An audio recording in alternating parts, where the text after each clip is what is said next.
3, 2, 1. New York, NY. LaunchPod starts now. Welcome to the New York LaunchPod, a podcast on new startups, businesses, and openings in the New York City area. I'm Hal Coopersmith, and stepping onto LaunchPod, we have Dave Salvant and Songe LaRon, and they are here to talk about haircuts. And they want you to get Squire Fresh. There you go. Welcome to the podcast, Dave and Songe. Thank you for having us. Thank you for having us. So what is Squire Fresh? Squire Fresh is that feeling you get after you get a fresh haircut and you get up from the barber chair, you look in the mirror and you're like, wow, I look amazing. I'm ready to conquer the world.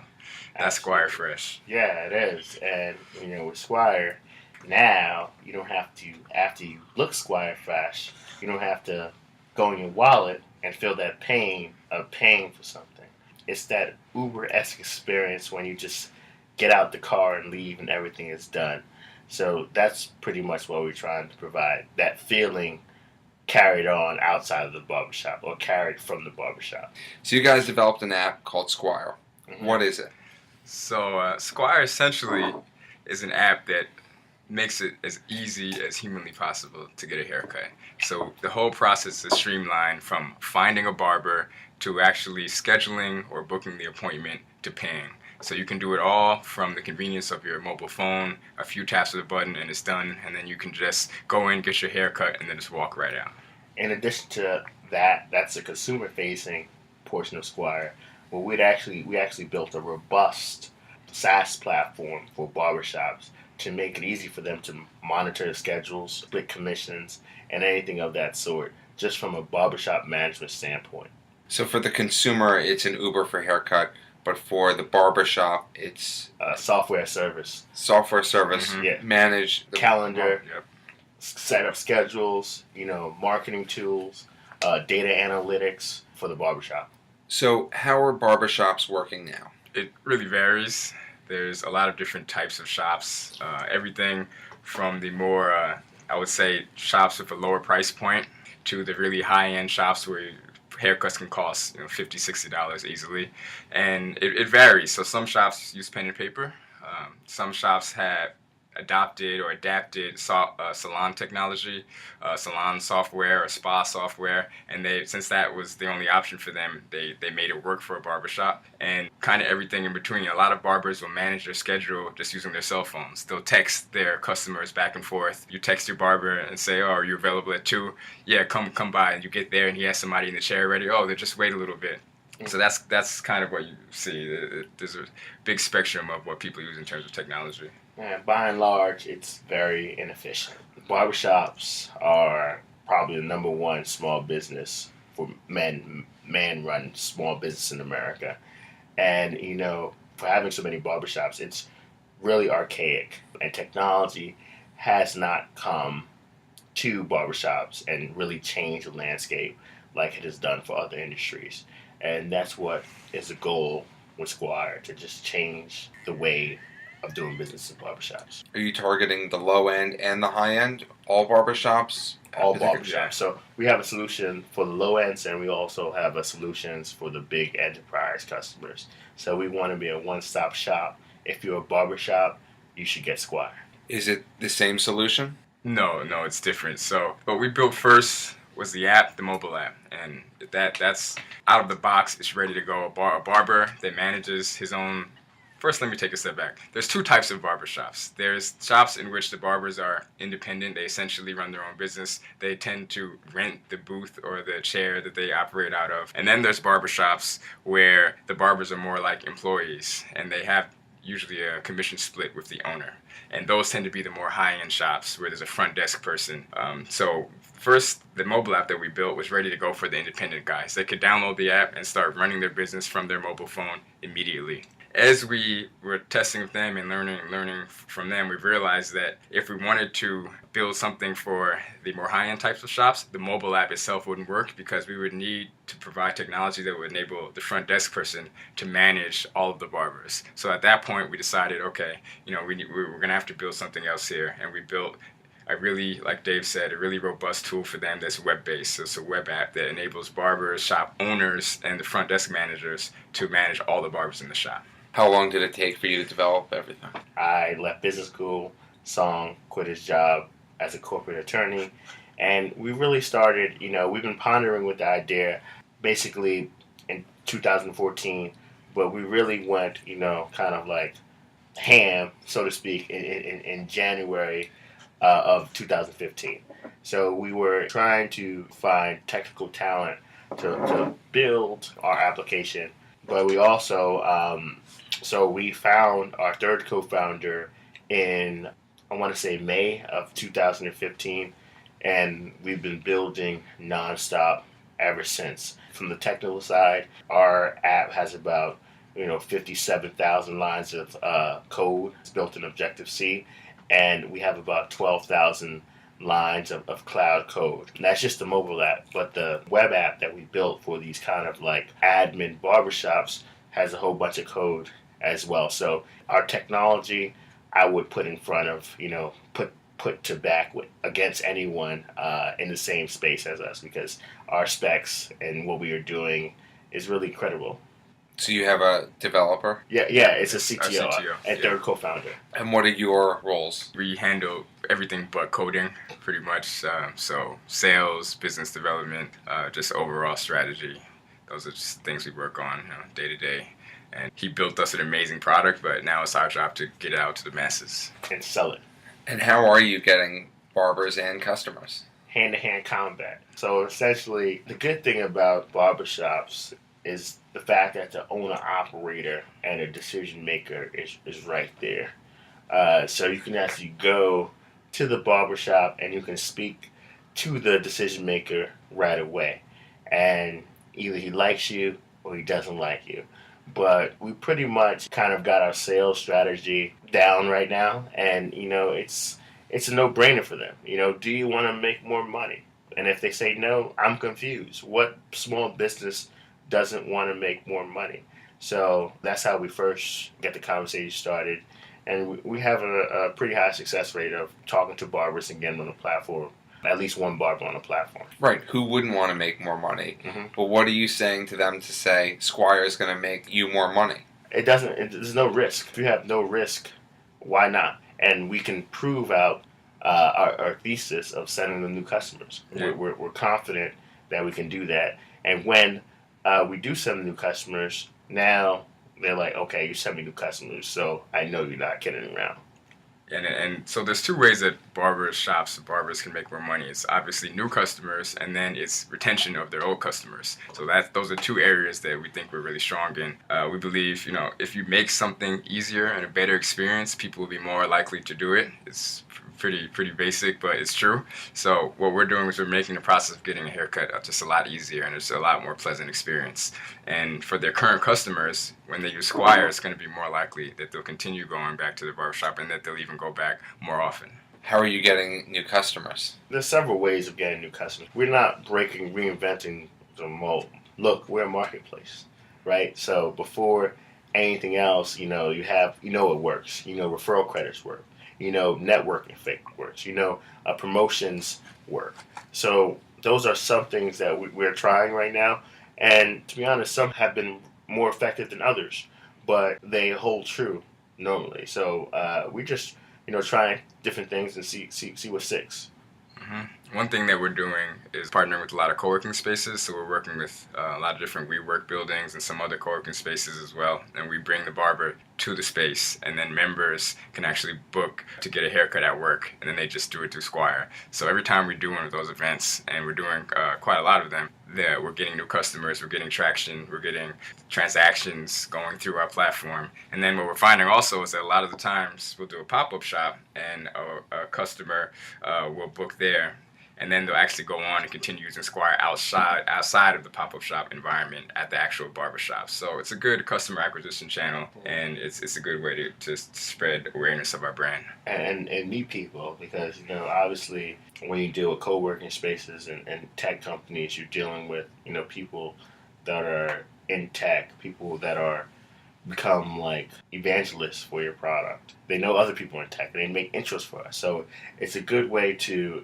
one, engage these high early adopters, and two, meet other places and leverage their resources to further our cause, which is provide haircuts around the world.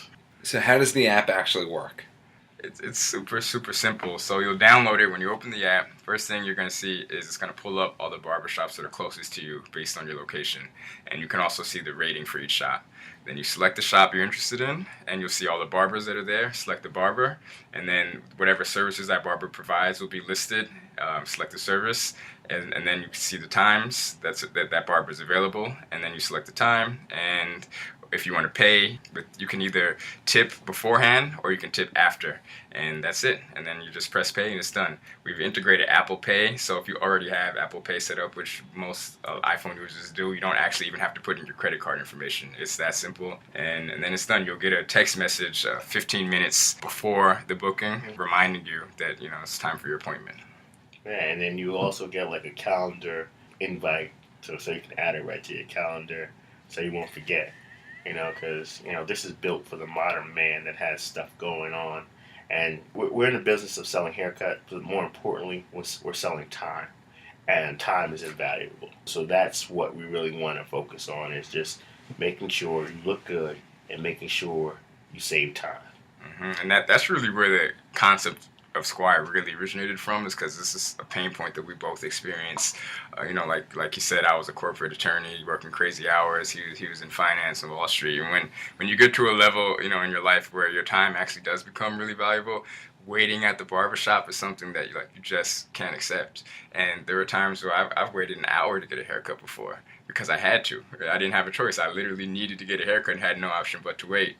So, that when we realized that there were no solutions that were solving that for, the modern, busy, professional millennial who cares about how he looks but also wants to save time. So that's why we started, working on this. How do I know that the barbers are good? Do you vet them? Yeah, we do. We actually do. So the ones, like, there are about 5,000 barbershops in New York City, and at 5,000? 5,000 is a lot. First, right now, it's really taking the Uber approach, which you start with the cream of the crop, so you can really control the process and control the quality of haircuts. So we're pre-vetting every barbershop on our platform. We can guarantee that these barbers are the best at what they do. Mm-hmm. So we vet them internally. We watch how they operate. We actually, bring them in to perform a haircut. So we make sure they're on par with the brand. And then over time, you would have, right now we just pull Yelp reviews of the shop, where over time, we're building out an internal rating system that you, the customer, would rate your haircut. And it's not going to be like a shop rating. We're going to rate it at the individual barber level. And those barbers, the aggregate of those barbers in that shop, will become a shop rating. If you take Yelp, for instance, they rate at the barbershop level. And when you go to the barbershop, you see a guy with the empty chair who's really excited to see you. Chances are there's a reason why he has the empty chair. He's just not that good. So we want to make sure, like, one, you get a quality haircut every time you use Squire, and two, you trust Squire to deliver. You're trusting the barber, but more importantly, you're trusting Squire as the brand to deliver on expectations. What makes a good barber? Well, first and foremost, being able to do a good haircut. I mean, that's just the standard baseline. You have to be competent. But on top of that, there's a lot of soft skills that really make the difference. So somebody that is a good conversationalist, somebody that can listen. Listening to what the customer wants is something that is really important. So you may be able to do a good haircut, but if you're not listening and doing exactly what the customer wants, that customer is going to be not satisfied. So, I mean, those are some of the things. Keeping up with the trends, hairstyles change. What was cool this year, may not be cool next year, and so on. So that's something else that's important. And consistency, which is big. I like to use basketball references. Somebody can go out and drop 31 game, but very seldom you find Steph Curry who can do it consistently. So you have to find a great barber can do it day in and day out and give quality haircuts every single time. Not just when he's feeling good, not just if he has a flu, he still has to perform. So another criteria that makes a quality barber is consistency. And what do you think makes a good haircut? That's tough. That's subjective. That's a tough one. I mean, I would think a good haircut is personal, but it makes you feel good. Yeah, a good haircut makes you feel more confident. Yeah. As men, there's not a whole lot we can do to improve how we look. If you think about it, we don't wear makeup. Most of us, we don't. Our fashion is we don't have as many things to accessorize. A good haircut makes a huge difference, and a nice shave or a beard trim. Those are some of the things that can really make a difference in a guy's life. Yeah, and females love guys with nice haircuts. They love guys. So what I've been told, like that's the first thing they look at. They look at your shoes and they look at your haircut. And if two are off, if either one is off, it's a pass. Because someone who takes care of their hair day in and day out, they like that. So that's what I've been told. And how often are guys getting haircuts now? The average is every 3.8 weeks. And it varies. Younger guys tend to get their haircut more often. There's certain cultural, like the guys from different cultures will tend to get their haircut more often than others. But on average, it's about once a month. African Americans get their haircut more often than Asian people, and I think like Caucasian people get their haircut like once every 3.8 weeks. That's what the study said. So it varies. It definitely does vary. And do you have a certain target in mind? Everybody. Yeah, it's Everybody. universal. This is a universal problem. When we first, kind of stumbled upon the idea and we're talking about it, we thought, maybe this is just like a black barbershop thing, since we're both African American.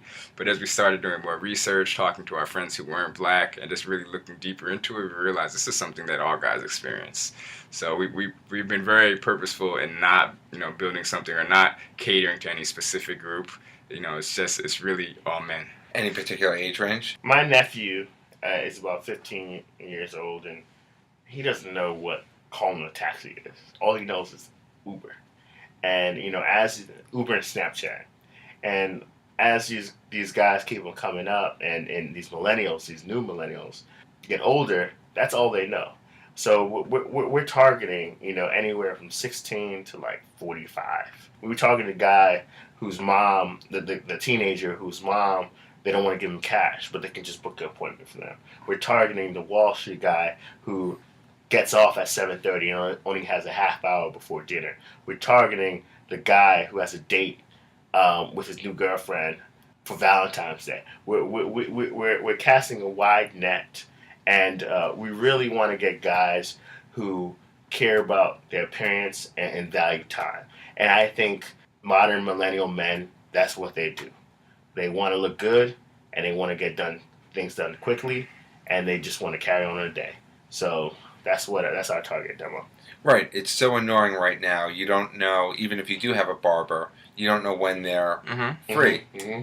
And if you want to find out, you have to call them when they're around. You can't do it. Nobody wants to call anybody nowadays. I get annoyed calling the doctor. Doctor's office. Doctor's office, yeah. And I use ZocDoc, If I want to go somewhere, I use Uber. If I want to get some food, I use Seamless. I remember a couple of years ago when I had a big folder of menus, that I used to say what I want to eat. And I used to go through the menus. But now it's all technology changes the world. And that's what we aim to do, is change the world. I mean, maybe it may be through haircuts, but there's not another service that men do in perpetuity, mostly, for the rest of their lives. The only thing they do is get haircuts. As long as they have hair. As long as they have hair. Unless Mother Nature takes its toll. Right. But, then there's what do you call it? Still get a shave. Yeah, you still get a shave, or you get that hair transplant. Yeah. Man. Yeah. And what I really like about it is that barbers are not going to be outsourced. They're always going to be local. And they're not going to be outsourced, and they're not going to be replaced by technology. Like the AI is really changing our society, and in the next 5 to 10 years, I think a lot of things, starting with taxi drivers, are eventually going to be replaced by machine learning and AI. I think it's safe to say that like getting a haircut is probably one of the few areas in society, one of the few industries in which a computer or a machine will never be able to do it. Not for the next 30, 40 years, though. I mean, but never. I agree with Song. It's one of those things that is very difficult to emulate, and because you have so many different factors, and you really, people like your barber when you're in that chair. He's not just a barber. He becomes your therapist.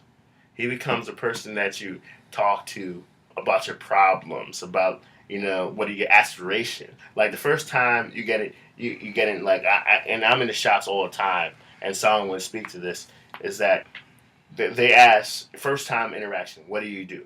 And the conversation starts from there. Like a machine can't ask you. They can, but it's not the same. It's not. And guys are very loyal to their barbers. Some are. Some are. Some are. A lot of guys will optimize for convenience, and they don't care who they go with as long as the barber's decent and it's easy to get to and it's convenient. But I would say probably the majority are somewhat loyal. And I would just build on Song's point. They're loyal to the point where it becomes inconvenient. So, for instance, I was talking to this customer who said, he loves his barber, but he has to drive 10 miles. He has to drive 10 miles to see his barber, and that takes, on a Saturday, it takes 2 to 3 hours for the whole process to happen.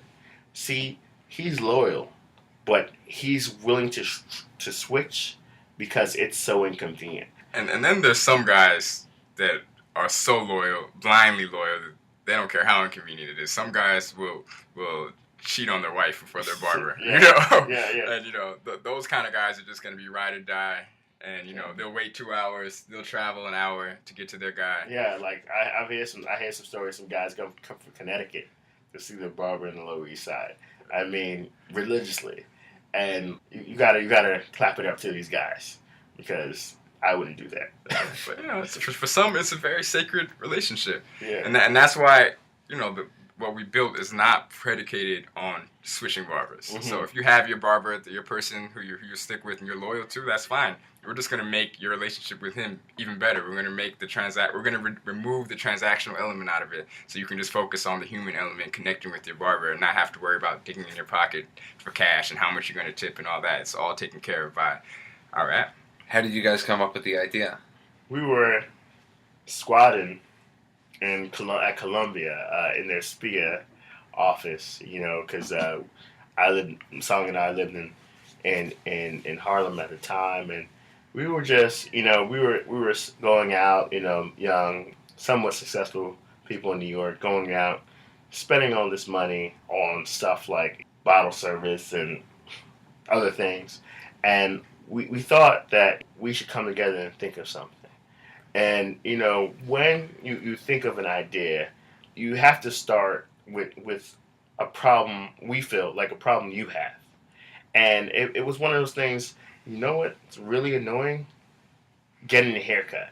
So once you figure out, your problem, you think, do I have this problem? Songe and I have this problem, but maybe it's just an African American thing. And then I asked my friends that were Indian, Asian, and white, and they too had this same problem. So then we started to, dig a little deeper, ask other people. So we surveyed about 300 people. And by and large, this was a universal problem. And that's when we started to, create Squire. And you're only targeting men. Yeah, we're only targeting men really because it's an underserved market. There's not a lot of other startups. There may be some now, but at the time where we came up with the idea, there was literally none that were targeting this particular area and targeting the male grooming space. There's a lot on the women's side, actually. There's quite a few startups that are making it easier for women to get salon services and nails and eyebrows and other services that women get. But for men, it was pretty wide open at the time. And even now, there's no major players, really. So that's part of the reason. And then the other reason is just that, like Dave said, is something that we had experienced, personally. I don't know what it's like to go to a salon. I know what it's like to go to a barbershop, and the two are not the same. They have their whole host of problems, and we have separate and different problems, and those are the problems that we're addressing. Absolutely. Like, for instance, women like to book appointments, anywhere from 3 to 4 weeks in advance. I have two sisters, and I've experienced that firsthand of, I got to set an appointment. My aunt was a beautician for about 50 years. So I know, that problem. I don't want to dabble in that. We want to focus on men, actually, because it's our problem. We're solving something that we experience firsthand.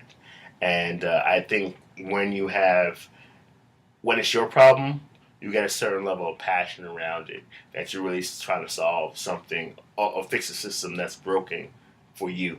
And I think that's very impactful. What's your biggest threat?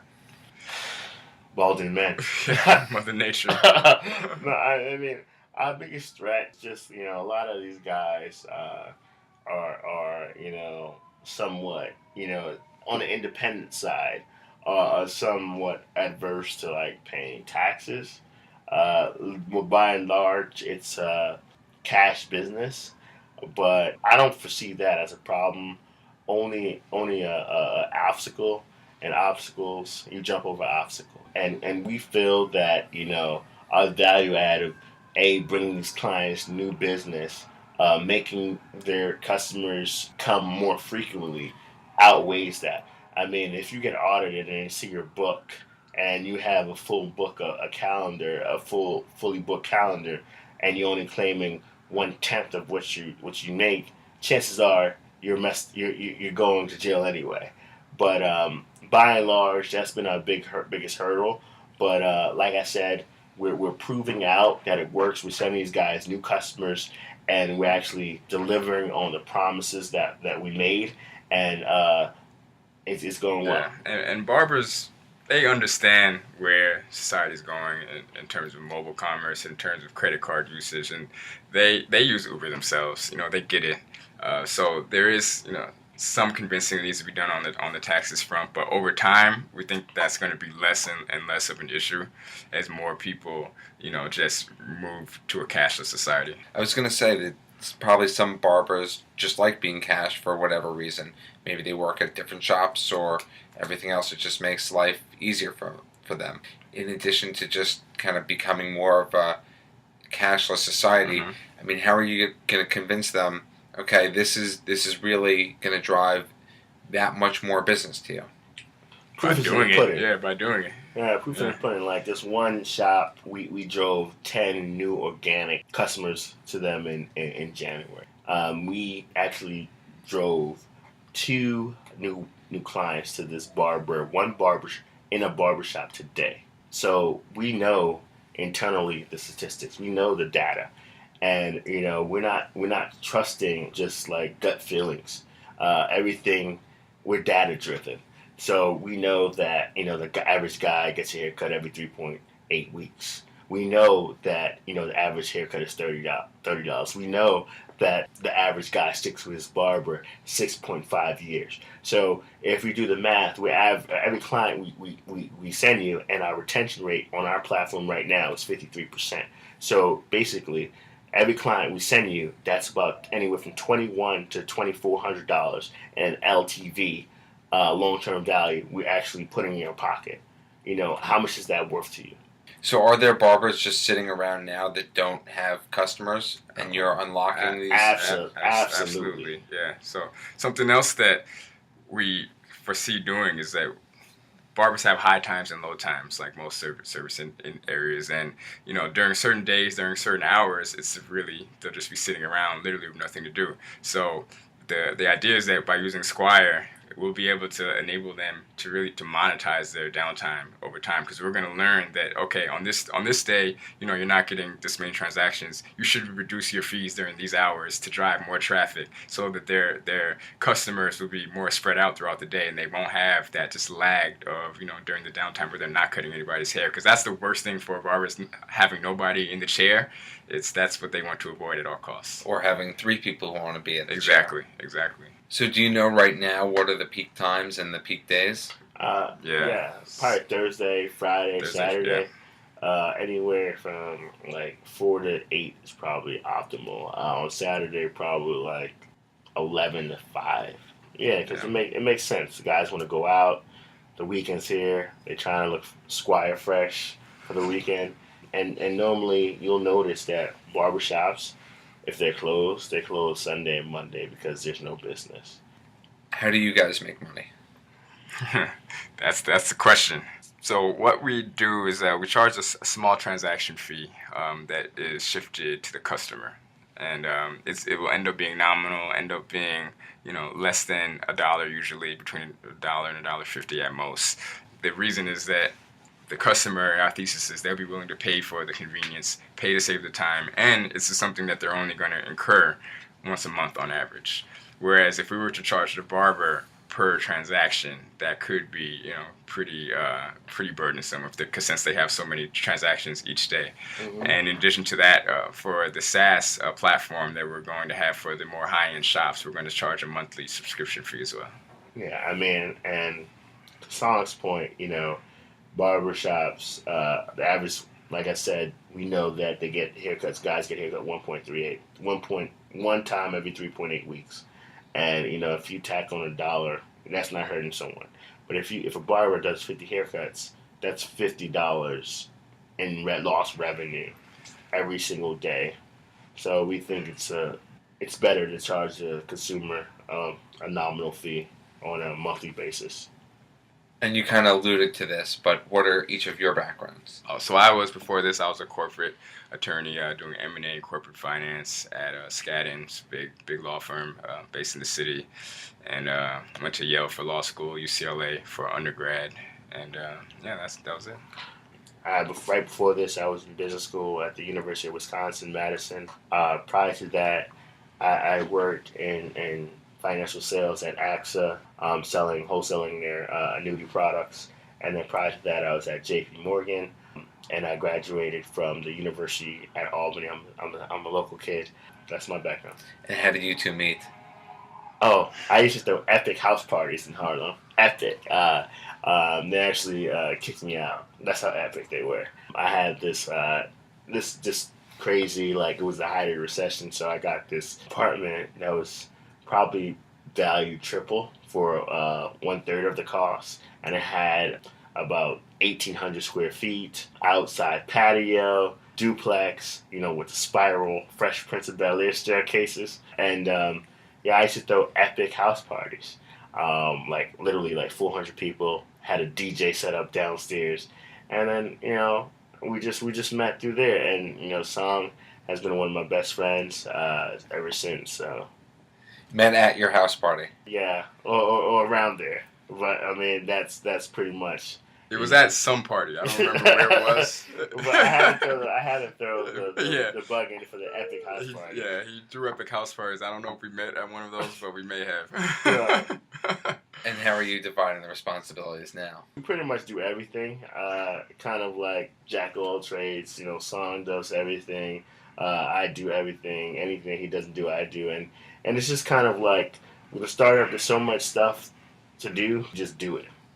So that's what we're doing right now. Once people use the app, how likely are they to return to the app? Yeah, so we've been in beta, and we've had the app in the App Store a little over almost 3 months now. And we've been able to really get some good data on retention and how likely people are to repeat that transaction. So we found that if somebody has had the app at least a month and since their first booking, the rate of the people that are repeating is 54%. And that is really powerful. So it means that a majority of people are coming back. And we think that over time that number is actually going to increase because people get haircuts at different frequencies. So some guys may only get a haircut every 6 months or every 4 months. So we're going to see the longer the time span is, we think that number will be even higher. And how did you guys raise money to get your start? So we raised an angel round over the summer, and it's actually an interesting story how it came about. So we work out of a WeWork building, and before we raised any money, we were really just bootstrapping. We were splitting one desk. It was called a hot desk, so it wasn't even a dedicated desk, and really just kind of roughing it to get by.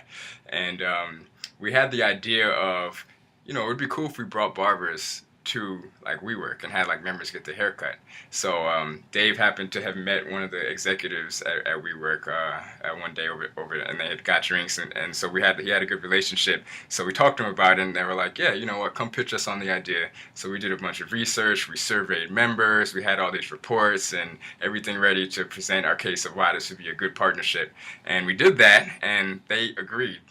We pitched and presented to about 3 of the high-level executives at WeWork. They were like, you know what, this is a really cool idea. We really love what you guys are doing. We want to be supportive. You know, we'll do this. And is there anything else, you know, you might be, any other ways we can help you? And at that point, we're like, well, you know, if you like the idea so much, would you be interested in investing? And it turned out that they were. After that, we started discussions, and they eventually became our first angel investors. And our angel investors were a syndicate of WeWork executives. We have about 5 or 6 from WeWork now. Yeah. How do people find out more about Squire? Follow us at Get Squire on Instagram, Twitter, and Snapchat. Check out our snaps. And you have an iPhone app? Yes, we have an iOS app, and we also have a web app that is optimized for Android devices. So there's 2 ways to download and use Squire. First, search Squire, Squire, in the iOS Apple Store. And secondly, go to shops, shops, .getsquire.com, GETSQUIRE.com. And my only complaint is, can you sign up more barbers close to where I live and where I work? Because right now there are none around me. We're working on that. We're working on it. By the time this airs, you should have plenty of barbers near where you work and live. I'm up to something. We're up to something. Yeah, and also for all your listeners out there, we have a special promo code, and the promo code is NYLaunch, and you'll get $7 off your first service. So check it out and stay Squire Fresh. $7 off. That's awesome. Thanks, guys. Thank you. Well, Dave Salvant, Songe LaRon, thank you for stepping onto the New York Launch Pod and sharing your time with us. It's been a pleasure. Thanks for having us. And if you want to learn more about the New York Launch Pod, you can follow us on social media at NYLaunchPod or visit nylaunchpod.com. Thank you for listening to this episode of the New York Launch Pod. For more information, please visit nylaunchpod.com.